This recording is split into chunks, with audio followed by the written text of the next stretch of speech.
জাতীয় পশুর নাম কি? জাতীয় পশু তো মানুষই। আচ্ছা, ক্রাশ অর্থ কি চাচি? ক্রাশ। 5টা প্রশ্ন করবো, আপনি যদি প্রশ্ন থেকে 2টা বলতে পারেন, ঠিক আছে, তাহলে আপনার জন্য একটা পুরস্কার আছে, ঠিক আছে? আচ্ছা, করতাম প্রশ্ন। পারান আচ্ছা, স্মার্ট অর্থ কি বোঝেন? স্মার্ট মানে কি?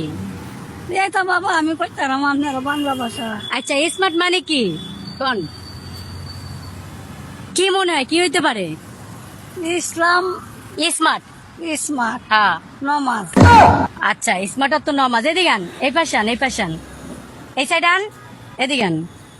আচ্ছা, ক্রাশ অর্থ কি চাচি? ক্রাশ। ইসলাম ধর্ম হইতে হারে। আচ্ছা, ক্রাশ অর্থ ইসলাম ধর্ম। আচ্ছা, তারপর হলো আপনার জাতীয় পশুর নাম কি? এটা তো পারবেন।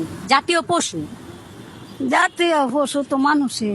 আচ্ছা, জাতীয় পশু মানুষ, ঠিক আছে। তাহলে জাতীয় পশু হলো যে মানুষ। আচ্ছা, তাহলে এখন আমরা তাহলে ধরি একটু জাতীয় পাখি কি চাচি? পাখি, জাতীয় পাখি। জাতীয় পাখি তো ইগল পাখি আছে। হ্যাঁ, ঈগল পাখি। আচ্ছা, চাচি কইছে জাতীয় পাখি ঈগল পাখি। তাহলে চাচি কয়টা প্রশ্ন করলাম? 4টা শেষ, তাই না? এখন 5 নাম্বারটা। তাহলে এখন 5 নাম্বারটা আপনার একটা সহজ একটা প্রশ্ন করে আলাই। হ্যাঁ, জাতীয় ফুলের নাম কি? গোলাপ ফুল। আবারে জাতীয় ফুলের নাম গোলাপ ফুল। আচ্ছা, চাচিকে আমি 5টা প্রশ্ন করছি। চাচি কিন্তু 5টা প্রশ্নের মধ্যে একটা প্রশ্ন পারে নাই। চাচি 5টা যে প্রশ্ন করছি একটাও কিন্তু হয় নাই, ঠিক আছে? হয় নাই কিন্তু। আচ্ছা